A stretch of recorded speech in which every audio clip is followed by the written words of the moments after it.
supérieur à tous les autres. Un miracle qui restera à jamais, revivifiant la vieille tradition. Son eau est si pure que la boire est une adoration pour le musulman, une guérison pour le corps, une purification pour l'âme et un désaveu de l'hypocrisie.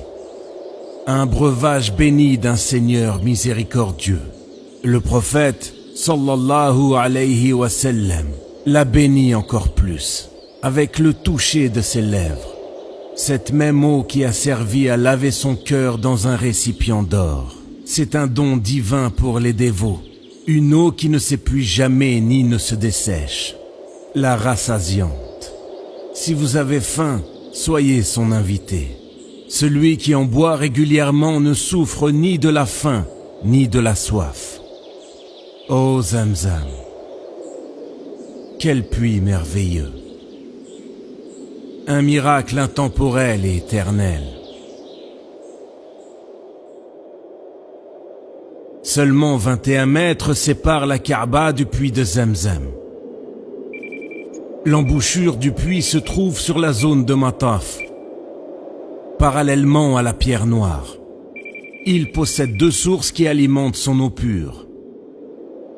L'une arrive du côté de la Kaaba et l'autre arrive du côté de la montagne Abu Qubays et du mont Safa. Ce puits émérite est toujours propre, sans mousse, ni insectes, ni champignons ou autres contaminants inhabituels de l'eau. Par la grâce d'Allah, l'eau fraîche de Zamzam ne cesse de s'écouler, à raison de 11 litres par seconde au minimum et 18,5 litres par seconde au maximum. Ce qui est étonnant, c'est que ce puits si prolifique se stabilise autour de la Kaaba, sous une profondeur de 31 mètres seulement. Le voyage de l'eau bénie commence par le pompage de l'eau directement du puits, à l'aide de 2 énormes pompes à eau, fonctionnant en alternance 24 heures sur 24.